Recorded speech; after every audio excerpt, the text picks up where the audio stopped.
Winners never quit. Stick at it. Don't give up. Persistence gets treated as a virtue, and often it is. But as a rule for everything, it can't be right. Your time and attention are limited. You can squeeze in a bit more here and there, sleep a little less, use a spare half hour.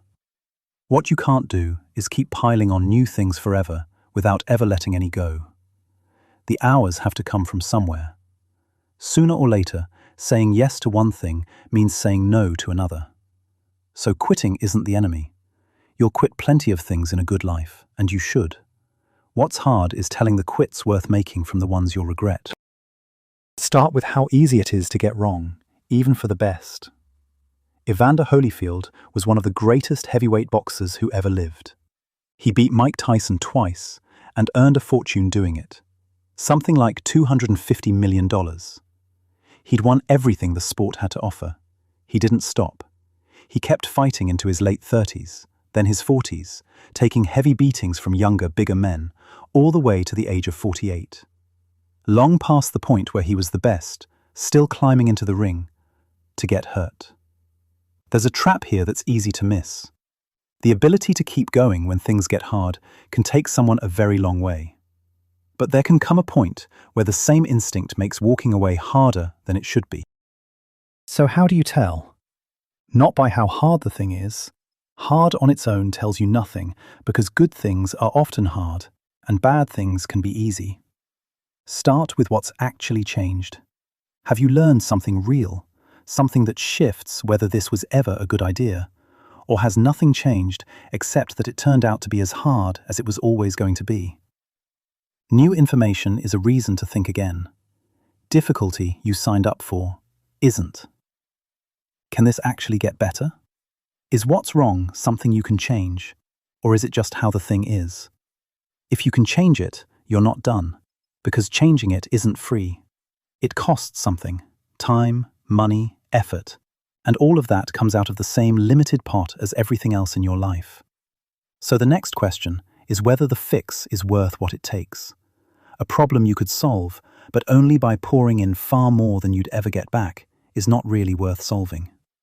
And if you can't change it, if what's wrong is just fixed and isn't going anywhere, then the question becomes a different one. Is what you're getting out of this still worth putting up with the parts you can't change? So before anything, ask what's changed. Then run the 3. Can it get better? If it can, is the fix worth the cost? If it can't, is what you're getting still worth the rest? Someone signs up for a course, and 3 weeks in, it's harder than they expected, so they quit. Run it through. Has anything actually changed since they started? No. The qualification at the end is worth exactly what it was on day 1. The course is still doable. The only new information is that it takes effort, which was always going to be true. Nothing's broken, so there's nothing to fix, and what they'd get is still worth the cost. In this case, the reason for quitting is just that it's harder than they hoped. That's a bad quit. Now change one thing. A runner, halfway through a race, feels a sharp pain in her knee, the kind that might be the start of a real injury. Can she change it? Not by carrying on. Pushing through won't heal anything, and it might turn a niggle into months out. Is finishing this one race worth that risk? For almost anyone, no. So she stops. From the outside, it still looks like giving up, someone walking off the course. She may never know whether carrying on would have made it worse. Real decisions get messier, and the same questions give different answers depending on the situation. Take a job with a boss who takes the credit and is never going to change. Can you change him? No. So the question isn't how to fix him. It's whether what the job gives you, the salary, the experience, a plan that's 2 years from done, is worth putting up with him. Often it is. Can't change doesn't mean walk out. Take a business that's losing money. Maybe you can turn it around, but only with another year and a big slice of your savings. Here you can change it, and the answer might still be to stop, because the fix costs more than the result is worth. Can change doesn't mean must fix.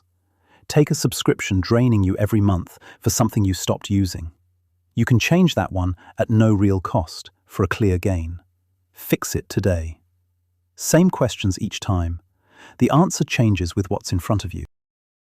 Other people are a particularly difficult version of this.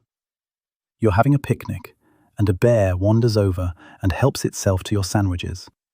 You don't spend the afternoon arguing with the bear or waiting for it to feel bad. It's a bear.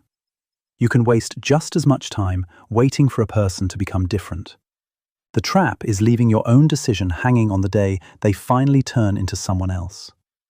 Once you've accepted that a person isn't going to change, stop making your choice depend on it. Then decide the honest question: can you live with them and what they bring as they actually are? Sometimes you run all of that and still can't call it. It genuinely feels 50-50. And when it does, most of us pick the same option without noticing. We stay, because staying feels like doing nothing, and doing nothing feels safe. But doing nothing is a decision too. You're choosing the situation you're in over the alternative, just without admitting that's what you're doing. An economist called Stephen Levitt got curious about that exact moment. He built a website where people genuinely torn about a big decision could flip a coin. Heads, make the change. Tails, keep things as they are. More than 20,000 coin flips were recorded on real decisions: quitting a job, ending a relationship, moving city. He followed up months later. The people the coin had pushed towards change were more likely to have actually gone through with it, and on average reported being happier about it half a year on, most of all on the big decisions.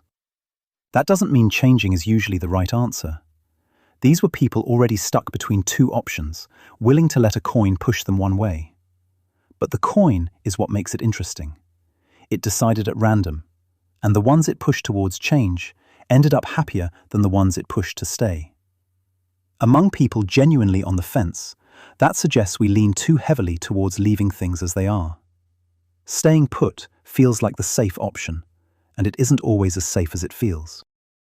A lot of the time, the honest answer is to stay. The job is worth keeping, the course worth finishing, the business worth another year. Staying can be exactly right. But there's a difference between staying because you thought it through and chose it, and staying because you never really decided. So if you're staying, say what you're staying for, out loud, in plain words. I'm staying in this job for the salary. I'm giving this business 2 more years, then I'll look again.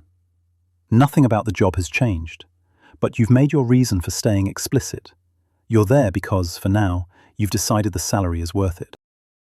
There's an interesting comparison here with something researchers have studied in hospitals. They pulled together 49 studies of people recovering from operations. Some could press a button to give themselves pain relief when they wanted it. The rest had to call a nurse and wait. The button group came out reporting less pain and more satisfaction with their care. They also took slightly more pain medication and got somewhat better pain relief, so we can't say control caused the difference. The review's authors couldn't say exactly why patients preferred the button either, but they suggested 2 possibilities: having more say over their own care and not having to wait for someone else to bring the medicine. A difficult job obviously isn't recovery from surgery, and deciding why you're staying doesn't hand you a button. But the useful idea carries across. There's a difference between something just happening to you and having some say in what happens next.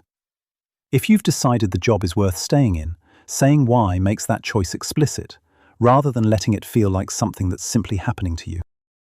So next time you're about to quit something, or gritting your teeth to stay, don't start with whether it makes you weak. Ask what's actually changed. Ask what can still change, what changing it would cost, and whether staying is worth what you'd get.